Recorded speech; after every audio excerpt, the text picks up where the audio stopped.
Okay, I guess everyone knows what a Chern class and a connection are now, after the 5 descriptions yesterday. So we can get on to gauge theory now. So these are equations for connections. I'll maybe say something later about why connections, but anyway, we spent a lot of time talking about connections yesterday, and some equations for connections, in particular those defining a holomorphic structure. But more generally, what Donaldson does is get invariants for manifolds out of the space of all connections. And the way he does this is by imposing some PDE, usually coming from physics. So it's sort of standard to apply analysis to geometry and topology, for instance, using geodesics or minimal surfaces or something, and getting results about topology.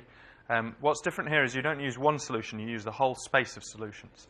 So what he does is he starts with a manifold with some naturally geometrically defined PDE on it, and he takes the so-called moduli space of solutions, and then, roughly speaking, count. If this was zero-dimensional, you just count the number of solutions, and this gives you an invariant of the manifold. More generally, you do some intersection theory on it, intersect some homology classes, or integrate some cohomology classes to get invariants of the manifold.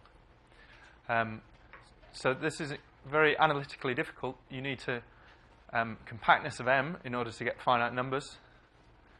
You need to be able to perturb the equations to ensure that this moduli space is smooth enough to do intersection theory on it. And you need those perturbations to be compatible with the compactification to not lose compactness. Often infinite dimensional geometry is involved because this PDE is defined on some infinite dimensional space. And you would like to be able to solve the equations or reinterpret the equations in terms of some other geometric data, such as algebraic geometry. So we had that example yesterday where that gauge equation, which came up again in Lou's talk today, so I'm going to use that. The 0,2 part of the curvature equals 0. This is on a complex manifold. This says that of some connection A. This says that the 0,1 part of the connection defines a holomorphic structure on the vector bond, underlying topological vector bond. So it's sort of equations of those nature.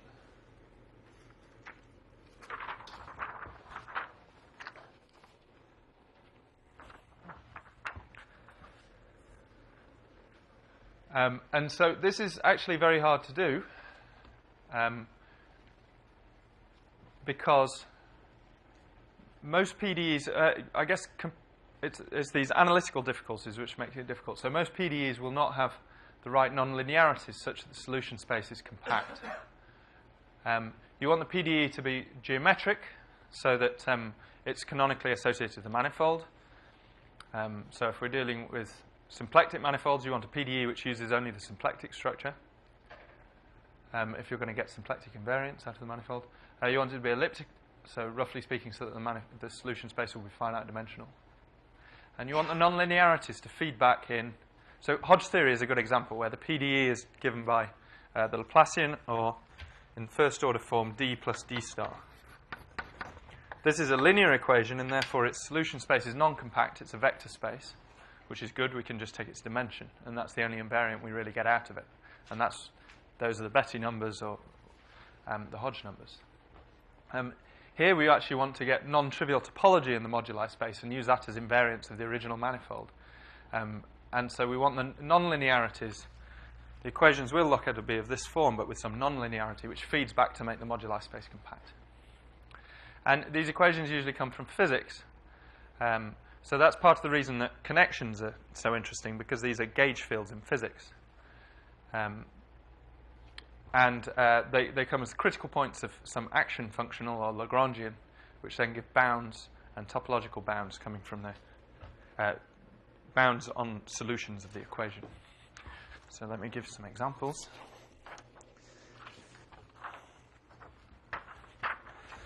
So the standard example, which underpins most of gauge theory, is the Yang-Mills is Yang-Mills equations and the Yang-Mills functional. So the Yang-Mills equation is the obvious sort of L2 norm of the curvature, and the critical points. Let me do this. So what are critical points? If I add a small, what's Yang-Mills of A plus a small perturbation, little a, to first order in A is this here. It's the integral of, let me see. So it's trace, well, FA changes, the curvature changes to FA plus DA, sorry, so F of A plus A is FA plus DAA plus A wedge A. But I'm only interested in first order terms because I'm just differentiating this Yang-Mills functional to see if it's critical. So I'm only interested in this term here. And so this FA wedge star FA, where that's the Hodge star there, term gives you the trace of DAA wedge star FA plus the trace of FA wedge star DAA.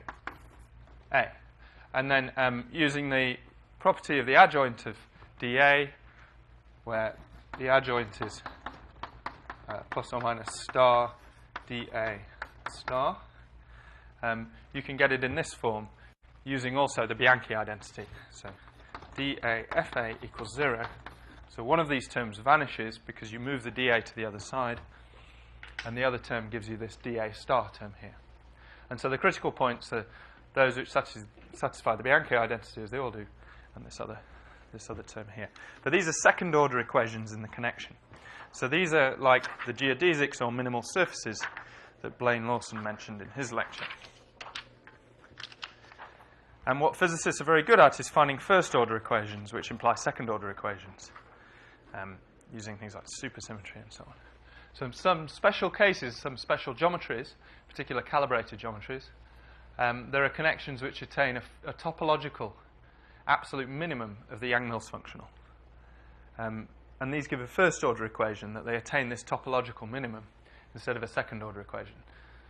So these are like calibrated submanifolds instead of minimal submanifolds.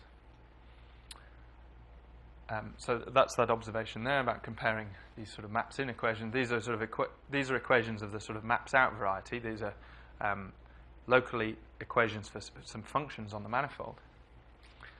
And under mirror symmetry and other gauge string theory dualities and so on, the calibrated submanifold equations and these gauge equations often get mixed around and modelled up with each other.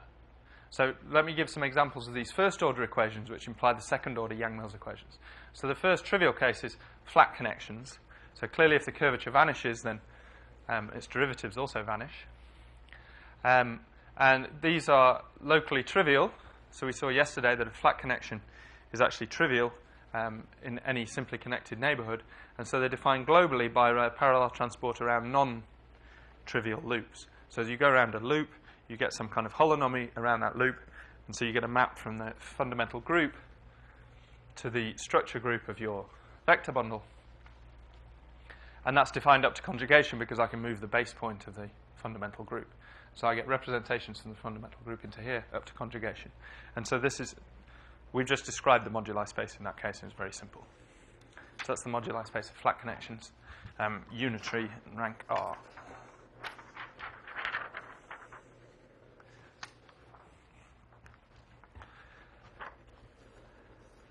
The next case, which is mainly what we'll concentrate on today, before moving on to higher dimensional cases, is 4 dimensions. So in 4 dimensions, this doesn't really seem like a special geometry, but because we're in such low dimensions, this is a special geometry. SO4 splits up to a double cover into SO3 times SO3. So the way that manifests itself is in giving you special estimates and these special Yang-Mills equations in dimension 4. And so they're as follows. So the 2 forms, using the Hodge star, split into the self-dual and the anti-self dual 2 forms. So that's these are the eigenspaces of the Hodge star. And so the curvature splits accordingly, and the Yang-Mills functional splits accordingly, because these 2 pieces are completely orthogonal to each other. So when you compute the Yang-Mills functional, you get that quantity there.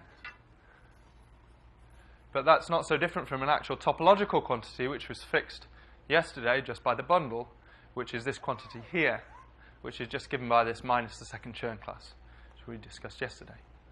So this is a constant. This is invariant of the connection. So what you find is that Yang-Mills functional is some topological constant plus this. So you can see immediately that absolute minima are given by these so-called anti-self-dual equations. So these are connections whose one half of their curvature vanishes. This half of their curvature vanishes. And as you see, that they can only exist if the second Chern class is positive. From this here, the Yang-Mills functional is positive definite. And in fact, if the second Chern class vanishes, then they have to be flat because everything's 0.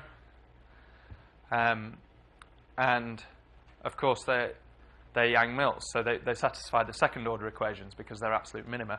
So you can just check that the d star of the curvature is star d star of the curvature, and anti-self-dual says that star of the curvature is minus the curvature.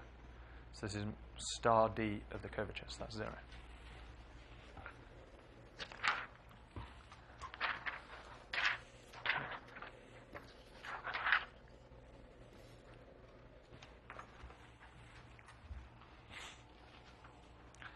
Some more examples of gauge theory equations before we do anything with them.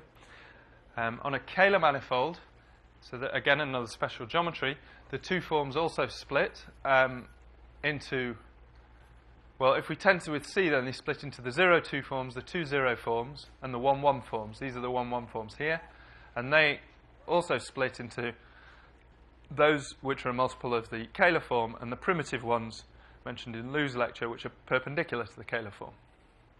Over the real numbers, these are real. They make sense. And then you have to take the real part of these two. So you take an element here plus its complex conjugate in here.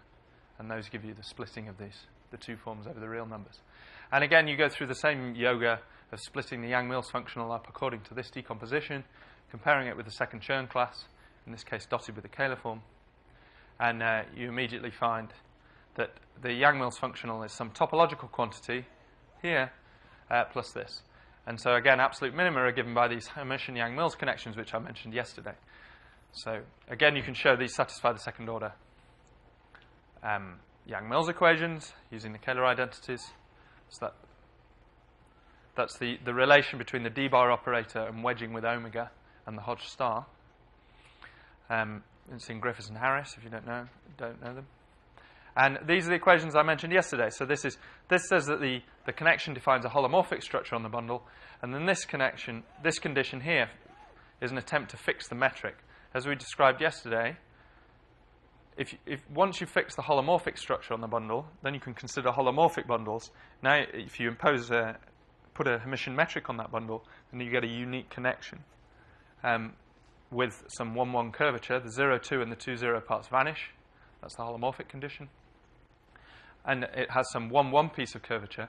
And you may try and fix that arbitrary metric by imposing a condition, a natural equation on the 1,1 part of the curvature. And this is the natural equation to impose. And this is called the Hermitian Yang-Mills equation. So I'll say more about that in the next slide.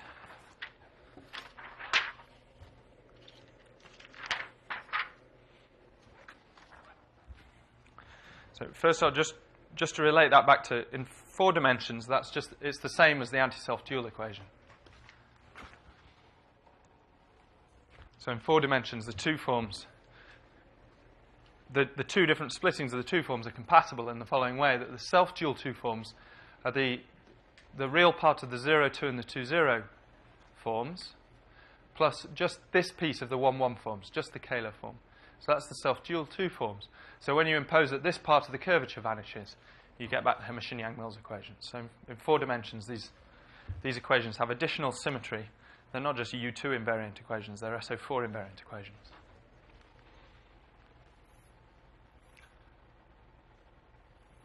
So as I said, they define holomorphic structures on your underlying bundle, and then with the metric fixed in some sense that I'll come to below by this Hermitian Yang-Mills equation. But you notice something here, which is that if you do have a Hermitian Yang-Mills equation, then you find that the degree of the bundle is 0. So the degree is defined to be the first Chern class paired with the Kähler form. And that has to vanish because of the second equation here. My factor of 1 over m might be wrong, I'm not sure.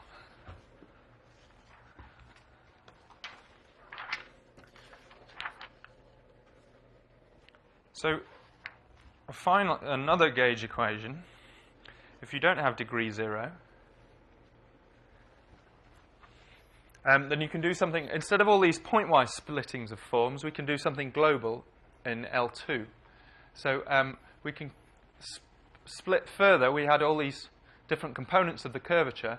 The one-dimensional component was the omega component of the curvature. And we can split that globally into a constant piece and a piece whose integral is 0, so an orthogonal piece. So we split the curvature into the 2, 0, and 0, 2 parts again. The 1, 1 parts perpendicular to omega pointwise, and the 1, 1 part perpendicular to omega in the L2 sense, and then the omega piece here. So everyone follow that. Where this constant, so this is a constant piece here, and that constant will be fixed by the degree of the bundle, so that's some topological thing. By just evaluating what the degree of the bundle is in terms of the first Chern class, which is the trace of the curvature. So that just gives you this piece here. So then the same estimate as before, the same L2 estimate giving you the Yang-Mills functional, shows you that there are absolute minima coming from this equation, so that the equation is that these two pieces vanish, and this piece vanishes here. This sigma, this is the piece. Let me,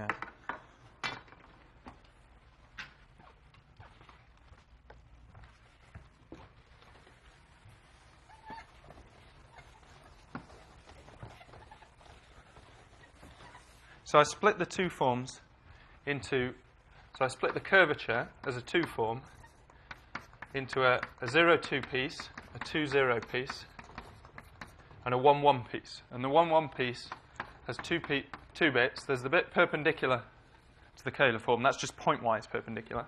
And then there's the bit along omega. So this is some endomorphism. This is a section, this is a section of the endomorphisms of E. Well, it's actually skewer-joint endomorphisms because it's a unitary connection, but tensor with just omega. Okay? And then what I can do, inside here, I can split this into the constant pieces. So I've got sort of the identity tensor omega in here, and things perpendicular to that. So the sigma are the things perpendicular to the constant piece. So they're defined by the fact that the integral of sigma wedge trace, sigma wedge omega to the whatever it is equals 0. So that's the defining equation for sigma. So it's just like splitting a function into its average value, which is a constant function, and something whose integral is 0.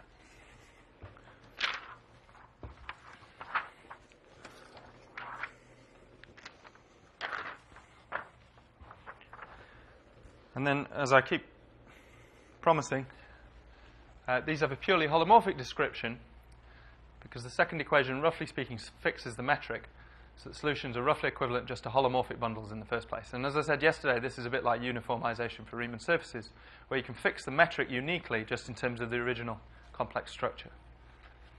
So the theorem is that E, which I should say E here is a holomorphic bundle. So let's suppose I have a connection or a D-bar operator satisfying this. So I already have a holomorphic structure. So for instance, it might be an algebraic. If I'm on an algebraic manifold, so projective variety, then E is actually an algebraic bundle. So its transition functions are given by polynomials. Then so I may be given that to start with as just some algebraic data, and I can ask whether it emits a decent connection. So I can give it a D-bar operator canonically. I can fix a Hermitian metric, and I'll get some curvature. Now, how do I then choose which Hermitian metric to have picked? the theorem says that I can choose that Hermitian metric uniquely to be Hermitian-Yang-Mills, so the connection satisfies this equation, if and only if the underlying bundle is something called polystable, then the connection is unique, and in particular the metric's unique, up to scale. I'm not going to explain where stability comes from or why this theorem's true, except for a bit of a corny picture on the next page. But the definition is purely this. This won't appear particularly natural, but E is stable. This is a generic condition. So if something's stable, then all small deformations of it are stable. The set of stable bundles is a Zariski open set in the set of all holomorphic bundles. And it's stable if and only if for all coherent subsheaves. So this includes subbundles, but it includes sort of singular subbundles, where I should tell you what a coherent sheaf is. You should just think of these as algebraic singular bundles. So a sheaf is coherent, F is coherent, if and only if locally it's a quotient of the following form. So some C to the N goes to C to the M by some matrix of holomorphic functions. So this is holomorphic. This is a holomorphic map, goes to F, goes to 0. So if it's a quotient of this form. If this map has constant rank at each point, then this will be a holomorphic vector bundle. But the rank can drop, and so you can find that this has worse singularities. So if, in particular, for all subbundles we have that the slope of the subbundle is less than the slope of E, then it's stable. So the slope is just some topological thing, and this is the only place that the Kähler form comes in. So the equations defining the holomorphic structure, the notion of a holomorphic bundle, none of that used the Kähler form, none of that used the metric on the manifold. And only here is it used, and we can perturb the Kähler form. The Hermitian-Yang-Mills connection itself will be perturbed, but it will still exist so long as this numerical criterion holds. And so it's just the degree of the bundle, the first Chern class paired with the Kähler form, divided by its rank.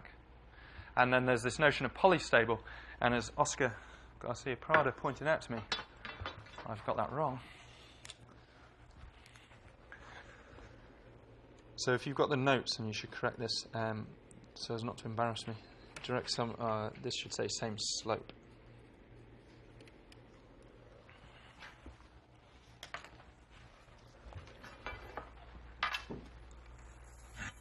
So roughly speaking, the idea is generically, if you have a subsheaf and a quotient sheaf of a bundle. So if you have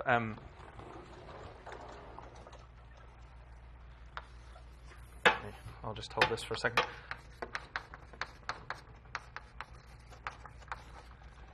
Then you can just do a local computation to see that this ought to have more curvature than this. So it ought to have higher degree. If you're an algebraic geometer, then you already know this. But this should have more sections than this, because every section of E projects to a section of B. But sections of B need not lift to sections of A. So this has more sections and more slope. So that's the generic situation.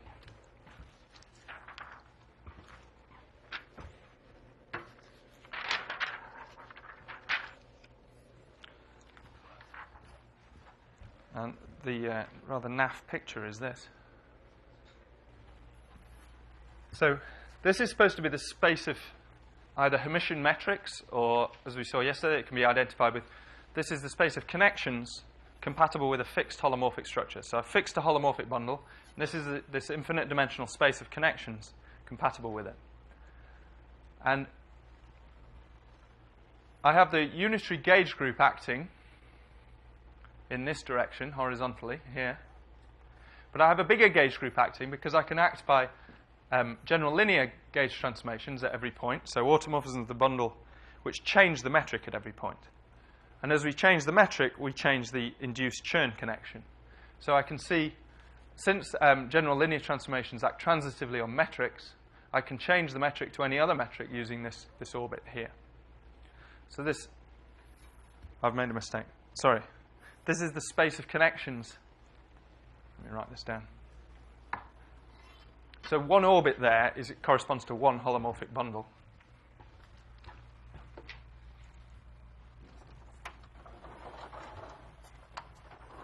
And this corresponds to all holomorphic bundles. So this is the space of all connections whose 0,2 part of the curvature is van.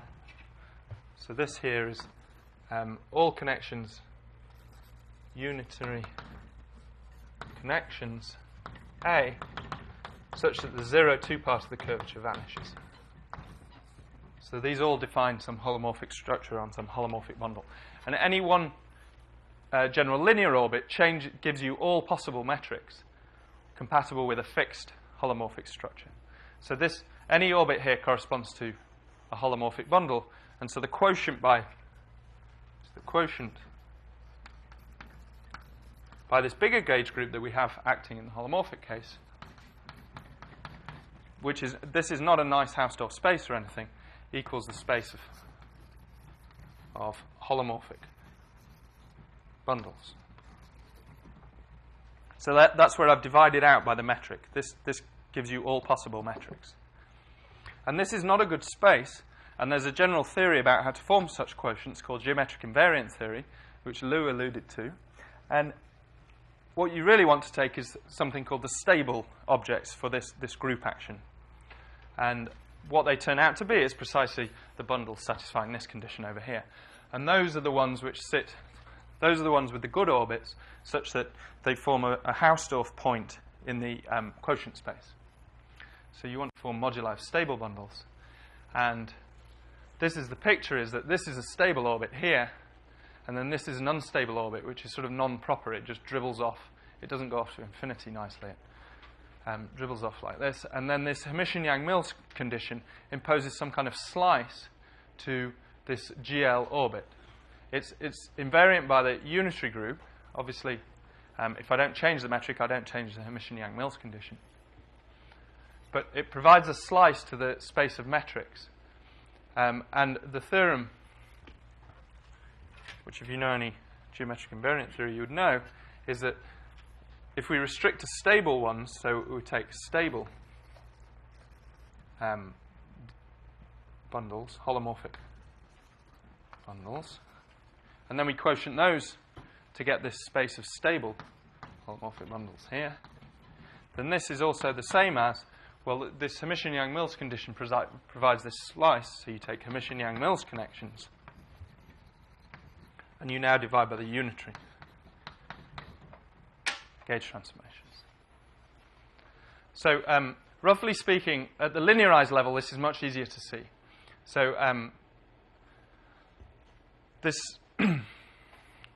this all fits into this some infinite dimensional symplectic geometry picture where this Hermitian-Yang-Mills condition turns out to be something called a moment map for the action of this group. But if you don't know what this formalism is, then roughly speaking, it's this picture, plus at the linear level, all it is this standard isomorphism that you're familiar with. Instead of dividing by something, which is this orbit here, you form some orthogonal complement, which is some kind of slice. Yes, that's correct. You form some kind of slice to W, some orthogonal complement, and that's given by this Hermitian-Yang-Mills condition here. So you can see that at the linear level. So if I start with a Hermitian-Yang-Mills connection, and then I start perturbing in some direction, you can see this in the following way. So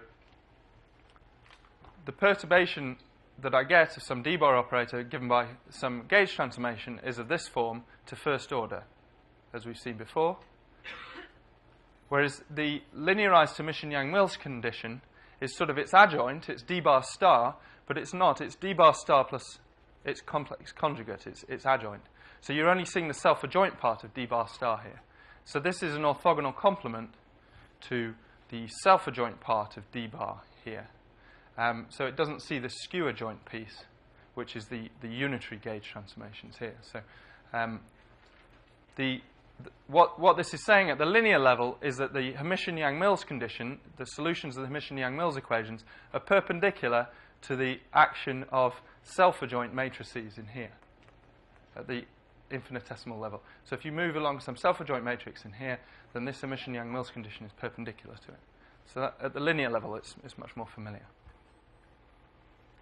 Okay, if you didn't follow that, then it doesn't matter. It's explained very well in Donaldson and Kronheimer's book in Chapter 6. And then finally, there's much more general gauge equations. So I'm just giving you examples at the moment. But I'm trying to show that they fit in with algebraic geometry and other subjects. They fit in very well with special holonomy. So Tian, amongst others, showed that they fit. The examples I've given you all fit into a much more general framework, which is just that I need an n-4 form. So in all the cases I've used, somewhere I've used an n-4 form. So in the complex cases, I was using this n-4 form, some power of the Kähler form. And there's a great deal of parallels between calibrated submanifolds and gauge equations, and I hope that'll come out tomorrow in particular. So if I have such a n-4 form, then we can consider the following first-order equation. And connections satisfying this first-order equation satisfy the Yang-Mills equation. They're absolute minimizers by the same kind of topological nonsense that I was talking about before, so long as this thing's closed. And taking the n-4 form to just be 1, I get the anti-self-dual equations, I get the Hermitian-Yang-Mills equations using the Kähler form. If I use the 4 form on a spin 7 manifold or a G2 manifold, then I get something called spin 7 or G2 instantons, which have also been studied. And if I take the spin 7 form on a Calabi-Yau 4-fold, which is, I'll tell you about Calabi-Yau manifolds a bit later, this is a special example of a spin 7 manifold. So this is the Calabi-Yau form. This is the holomorphic volume form, which trivializes the canonical bundle. So in local coordinates, looks like this. Roughly speaking, you think of a Calabi-Yau manifold as a manifold such that this makes invariant sense. So if you take this 4 form on Calabi-Yau 4-fold, then you get something called the complex anti-self-dual equations. So these look very much like the anti-self-dual equations, but in twice the dimension, that's sort of complexified. What you find is, on this complex 4-fold, I'm not dealing now with the 2 forms, but with the 0-2 forms. And they split into positive and negative parts for a certain Hodge star operator.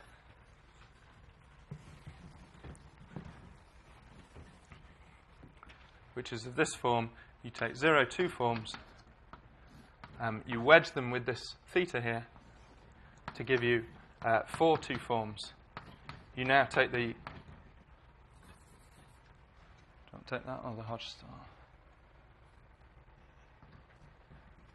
I take the complex conjugates of the Hodge star, and that gives me 0-2 forms again. So this is some kind of complex Hodge star. It's anti-linear, and it gives you a splitting, again, into its eigenspaces. But this is only a real splitting. It's not over the complex numbers because I've used a complex conjugate here. And then I can impose this equation, plus an equation to fix the metric on the bundle. So that equation plus this equation are what the spin 7 instantons look like in this particular complex case. Okay, I haven't particularly explained those things, but I just wanted to get across that there are examples of these equations in many different dimensions. So it's not particularly important what the exact form of these gauge equations are, but there are such equations in low dimensions, up to 4 dimensions. They're purely topological. I didn't need anything on the manifold except the existence of this parallel spinner here, which is 1. So we always have that. In higher dimensions, you'll need some special geometry to get one of these first-order equations, and we'll see that tomorrow. But what I'm going to deal with mainly from now on is probably maybe after this slide, is 4 dimensions as the example, and also because it was the most studied and the first studied. So gauge theory is a bit like Hodge theory, but nonlinear. So for the curvature, it looks like Hodge theory, because just the Yang-Mills equations look like Hodge's equations, so D and D star. In particular, the curvature is harmonic. But they actually look like Hodge theory. The first-order equations that we're dealing with look like Hodge theory for the connection, not for the curvature.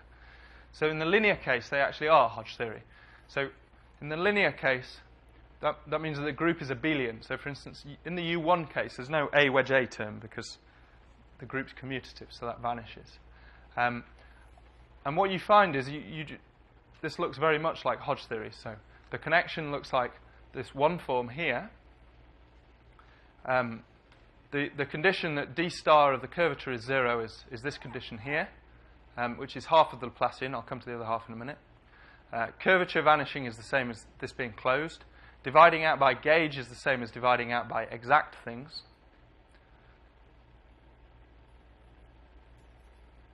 Instead of dividing by gauge, so instead of dividing out by exact things, we can take this orthogonal complement, which is called the Coulomb gauge condition. So I can consider A's such that they're co-closed. And that now we've got usual Hodge theory. So we have this. If we're dealing with flat connections, then we've got dA equals 0 and d star A equals 0. And so we've got usual Hodge theory. Or if we're dealing with the full Yang-Mills equations up here, d star FA equals 0, then because d star A is also 0, we end up with d star of FA being the Laplacian of A. Okay, so either way, the solutions are given by just this linear vector space, H1. And then we need to divide out by more gauge transformations. So I've only divided out by gauge transformations of this form, which are connected to the identity. So they're exponentials of something in the Lie algebra. You can obviously take that to the identity by taking this element of the Lie algebra to 0. If you divide out by things not connected to the identity, so non-homotopic gauge transformations, you have to divide out by additional maps from, so non-homotopically trivial maps from your manifold to U1. So this is the gauge transformations divided by those connected to the identity. But that, of course, is just H1 of your manifold. And when you work through all the various connections I've made, bad choice of the word there, then you find that the moduli space is this divided by this. So this is the particular case of flat U1 connections. So we already knew this because this is the same as maps from pi 1 of your manifold into U1 is also given by this space. But this is a more analytical way of recovering that same result in the linear case. And so this is much more like the analysis we'll do from now on to study the moduli space of solutions of this equation. But you recover the same result as we had before.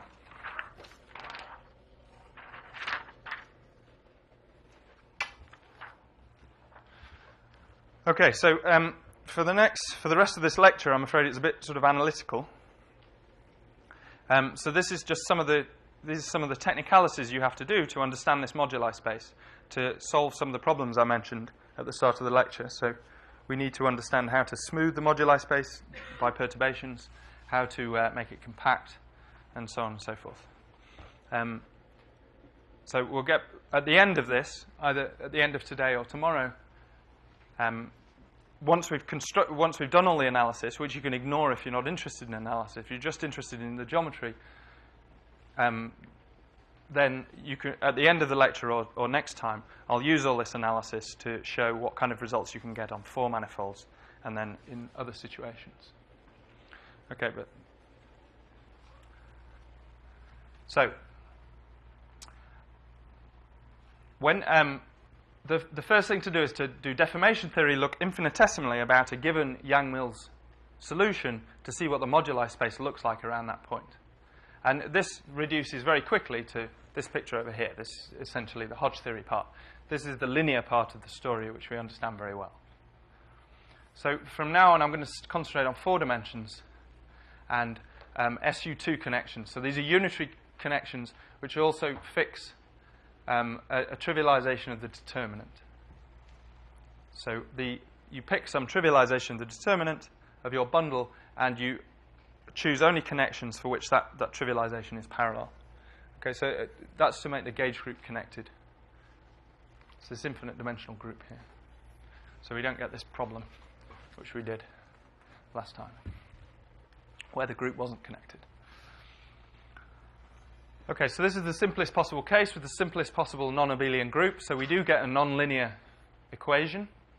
So it's not just pure Hodge theory, but the linearization is. So if I linearize about a solution of the anti-self dual equations, then the equation I get to first order is just that this should vanish here. Okay?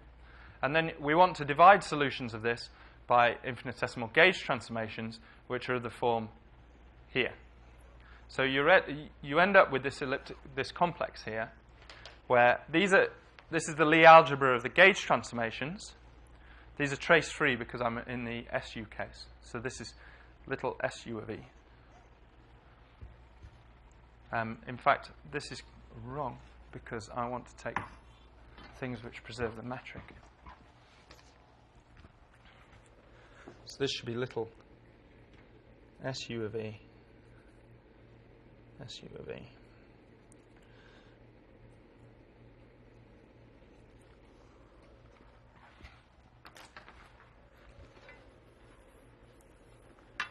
So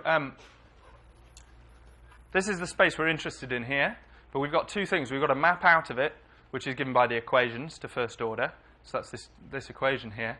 So we want to consider the zeros of that map, but we want to divide by a map in, which is given by this equation, and this is the action of the gauge group.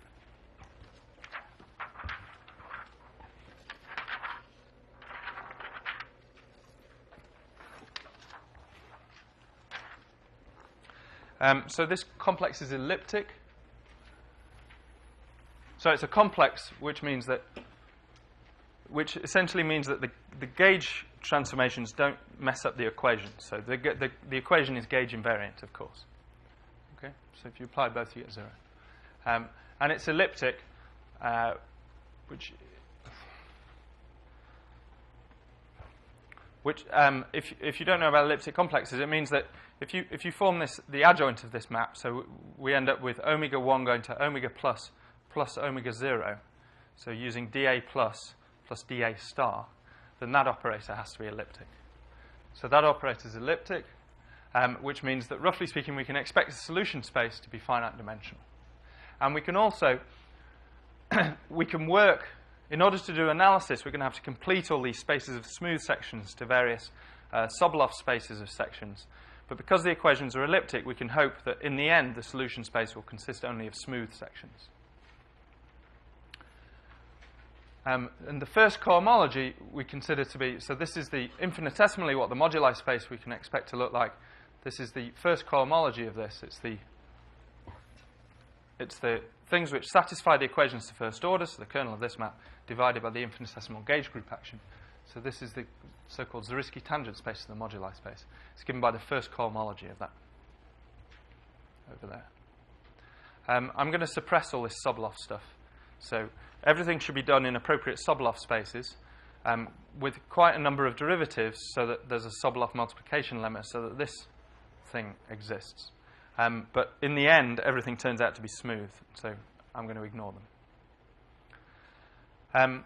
The 0th cohomology is the infinitesimal automorphisms of the connection, and the second cohomology here is the co-kernel of this map, and so that's the obstruction space. So we've only, the first order piece of the equations does not see this second cohomology here, but the nonlinear piece might. So just because we have a linear solution, we may not be able to extend it, a linearized solution, we may not be able to extend it to a genuine solution because the second order piece may be non-zero in here. So this again was what Lou was talking about for deformations of complex structures. And so this nonlinear piece maps into here, giving the obstruction to extending a first order deformation to a second order deformation. But what we would like, as in the Kodaira-Nirenberg-Spencer theorem mentioned earlier, is that if this vanishes, then in fact we can extend any first order deformation to infinite order if this vanishes. So we'd like this to vanish. So we would like this map here to be onto. So this is some kind of transversality result we want.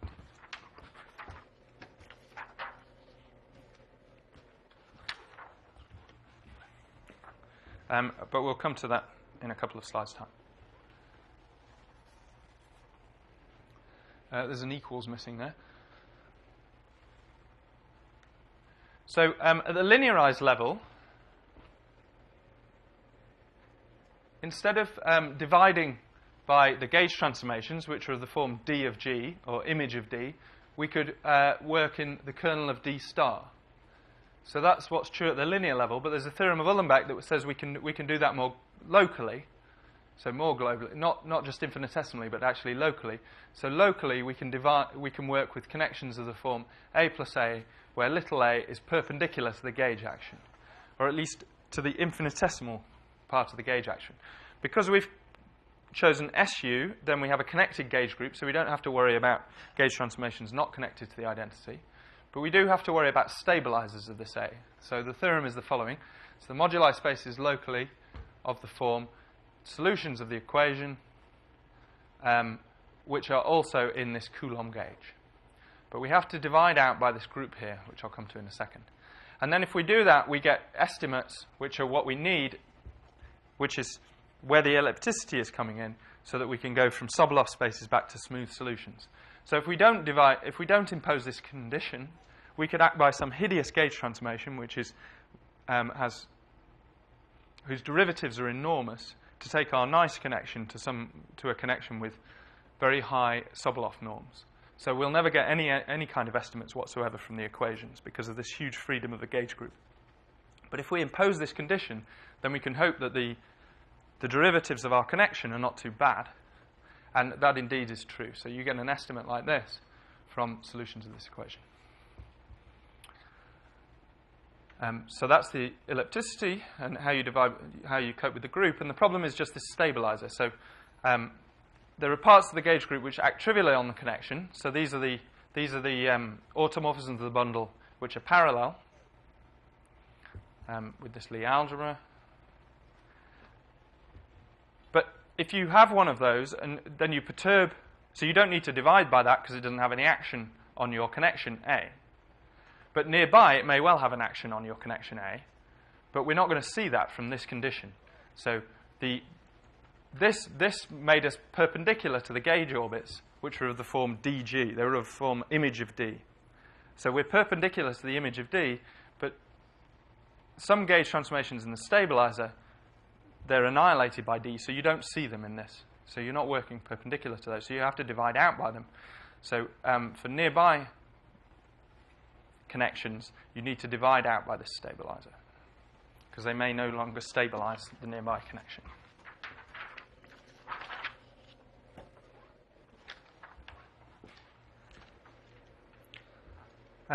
So I need to talk a bit more about this stabilizer. So ideally, we want to avoid these so-called reducible connections with big stabilizers. All connections have as stabilizer the center of SU2, so just plus or minus the identity. They're obviously parallel, so we don't worry about those. But other possible, because SU2 is so simple, and this is part of the reason for the choice of SU2, there are only a few choices for the stabilizer of a connection. They're either U1 acting in this way diagonally, or they're the identity or plus or minus the identity. So these correspond to, I beg your pardon. So yeah, sorry, this is confusing. The holonomy group of the connection is either of this form, and then the stabilizer is the centralizer of this holonomy group. So the stabilizer is the things which commute with the holonomy, which is sort of obvious if you think about it.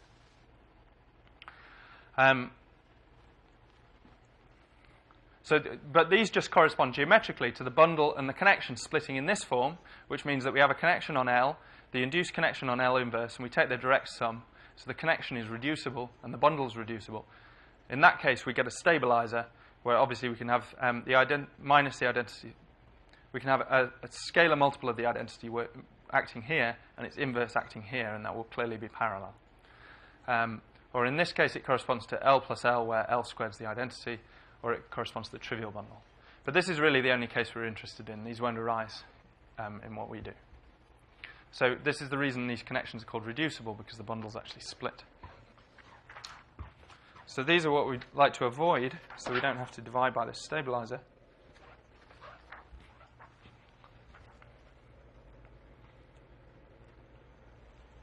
If we can't avoid them, and there'll be a case in a second where we can't, then what you can find is the following. So we haven't dealt with this obstruction space yet, but suppose we're in a good situation where that vanishes. So everything's good except for the action of the gauge group.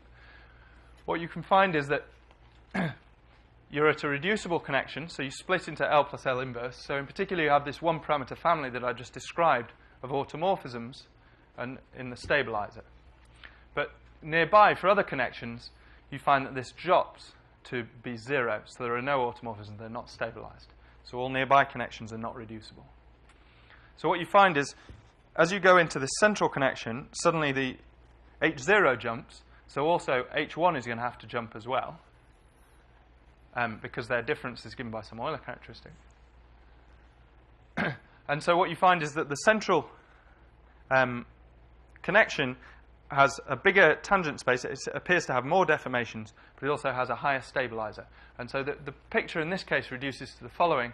So in a case below, we will study a case where H1 is generically 5, so we have a 5-dimensional moduli space, but it jumps to 6 at this reducible point, which has an S1 stabilizer. And so what you end up with is the moduli space, according to that theorem, looking like R6 divided by U1, where you take the standard U1 action on C3. And so what you end up with is a cone on CP2. So imagine taking the link of this, you just get S5 modulo S1, and you get CP2. And so you end up with a cone on CP2. So that is indeed 5-dimensional. But at the origin, because it's a singular point, its tangent space looks bigger. Okay, so this will arise later, this one particular example. But generally, we will try and avoid reducible connections.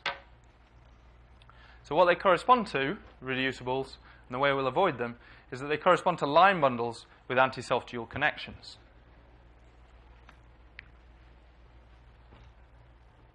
But these are abelian because it's a line bundle, so its structure group is U1. So you end up with just with anti-self-dual harmonic 2 forms. This is their curvature, or their first Chern class. And their first Chern class is in here, but it's anti-self-dual, so it's in this harmonic space of anti-self-dual forms. So we've just reduced to pure Hodge theory, because we're in this case where everything's abelian. We've got a connection on here, and it's induced connection on here. So in actual fact, just by Hodge theory, these reducibles correspond to elements of this space here. But this is just some vector space over R. This is the H2 here splits into the harmonic space splits into the self-dual and anti-self-dual parts. And this is some lattice here, which you might expect generically to avoid this space, so long as this space has positive codimension. So long as this has positive codimension, you would hope it would avoid a lattice, which is only a countable number of points. So if B plus is bigger than 0, this is the dimension of the positive harmonic space. Just emphasize that. So H2 is the harmonic 2 forms, is isomorphic to the harmonic 2 forms on M. And these split, because the Hodge star commutes with the Laplacian, these split just like the normal 2 forms. They split pointwise into the self-dual and anti-self-dual harmonic 2 forms. So this is a finite dimensional space. If this has positive dimension, then this has positive codimension, and you might expect it to miss a lattice. And that's, in fact, true. So the theorem is if B plus is bigger than 0, so this is this part of the second Betti number, then for the generic Riemannian metric, you miss this lattice. As you vary the Riemannian metric, this splitting will vary here, just as this space will vary. This space remains the same, and it's always isomorphic to this space. But as you vary the metric, this space will vary, and the splitting will vary, and you'll be able to avoid this lattice.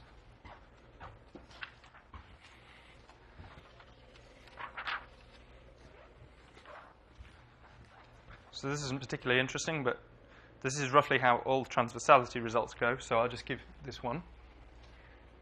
Also, if B plus is actually 1 bigger, then that's also true for a 1-parameter family of metrics.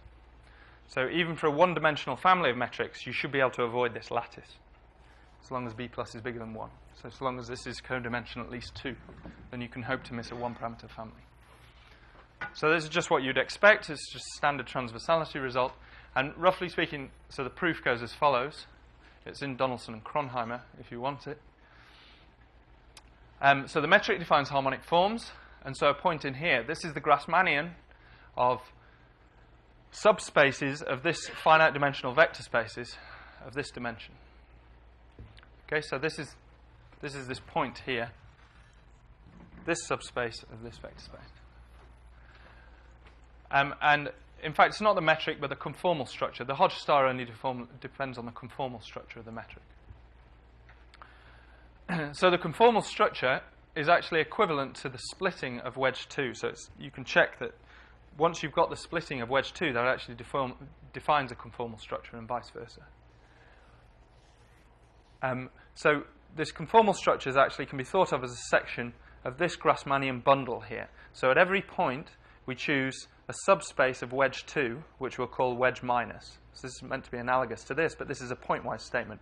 So at every point, we choose the subspace of anti-self-dual forms, and that's equivalent to the metric, the conformal structure of the metric. What we want to do is perturb that metric and see how it perturbs this H minus subspace here.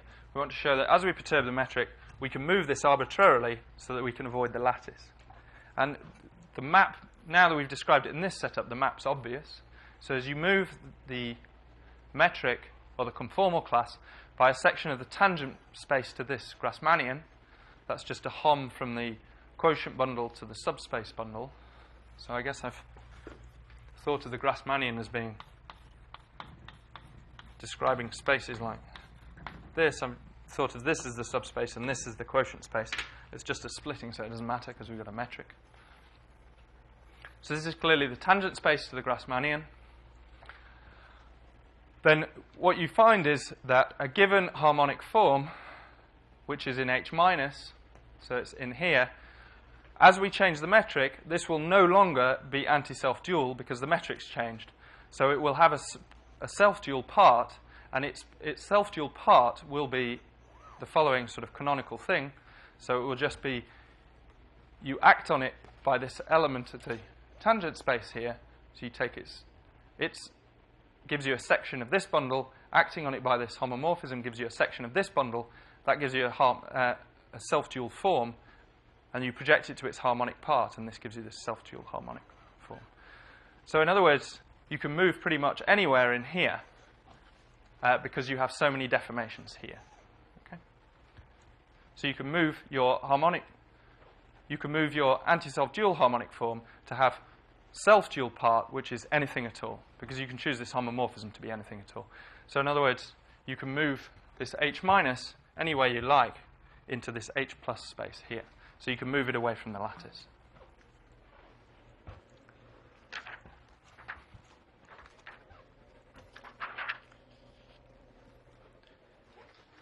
So doing that, we can deal with all reducibles so long as B plus is bigger than 0. And we can deal with them in a one-parameter family so long as B plus is bigger than 1. Okay, so the last 2 minutes I'll just explain transversality of the equation. So I've dealt with the gauge group side of things. Now we have to deal with the actual equation. So you can set up the equation as a map of Banach spaces given from your space of connections to the where the curvature, the self-dual part of the curvature lies. And you want this to be 0. So this is some nonlinear map. We can also take into account the gauge, locally at least, we can take into account the gauge group action by adding on this D star, as we described, to map it to this bigger space. Or we can divide this side by the gauge group. But anyway, we're just really interested in this map to here. If it has surjective derivative, then just by the implicit function theorem, so if this map its derivative is onto, then by the implicit function theorem, everything's nice, and we get a smooth manifold of the correct dimension. So what we need to do is perturb this map until its derivative is onto. And what is that dimension that you expect to get if everything's transverse? It's called the virtual dimension of the moduli space. So this may not be the actual dimension of the moduli space because the obstruction space may be non-zero. But if everything's nice, then this will be the actual dimension, and it's given by the index of that complex. So it's given by the H0 of that complex, the zeroth cohomology, the dimension of that minus H1 plus H plus. And by a Singer index theorem, it's purely topological. And in our case, B1 is always going to be 0. And so long as we're in the irreducible case, then we decided this vanished, so that's fine. And so long as we're in the transverse case, where we've got surjective derivative, then this vanishes, and we really do get H1 here, and this will really be the dimension of the moduli space. So all we need to do is arrange for the derivative to vanish, in other words, the last part of that complex to be surjective. And the way we do that is again to perturb the metric on the manifold. So you consider the map to be defined on a bigger space. to be defined on the space of connections times the space of conformal structures on your manifold. So it's still the same map, but it's just from a much bigger space, so it has a much better chance of being onto. And in fact now, it's a theorem that this map has surjective derivative from this much bigger space. But then by the Sard theorem, or the infinite dimensional version, that says that for nearby conformal structures close to my starting conformal structure, the map is actually onto from here. Let me just state that theorem. So that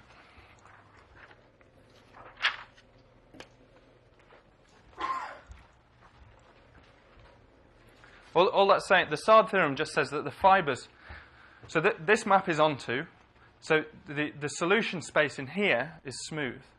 But then I can project the solution space to the space of connections. Sorry, I can project the solution space to the space of conformal structures, and the Sard theorem says the generic fiber will be smooth. The generic fiber will have derivative onto. Okay, so for the generic conformal structure, the space of solutions will be smooth. Okay, and so that's what the theorem says, and that transversality theorem I won't prove, but you can believe it, because this conformal space of conformal structures is so big. Okay, and the very final thing I'll mention, I'm stopping here, is that everything we've done so far has depended on a Riemannian metric on the manifold. If B plus is bigger than 0, we've finally got a smooth moduli space. The gauge group action is nice. We get something finite dimensional of the correct dimension given here. The problem is everything depends on the Riemannian metric. But if B plus is bigger than 1, then we can arrange that for any one-parameter family of Riemannian metrics, everything's good as well. And in that one-parameter family, what we'll end up with is a cobordism from our original moduli space, which will then vary in a one-parameter family to a final moduli space, giving a cobordism between the original moduli space and the final moduli space. So for B plus bigger than 1, the solutions of the anti-self dual equations modulo gauge give you a well-defined cobordism class, at least, of moduli space. They don't give you a well-defined moduli space, but a well-defined cobordism class, as long as B plus is bigger than 1. It's also oriented by some index theory computations. So next time I'll use this moduli space. I'll describe a few cases and use it to get some results about the geometry of 4 manifolds coming from the geometry of this auxiliary manifold.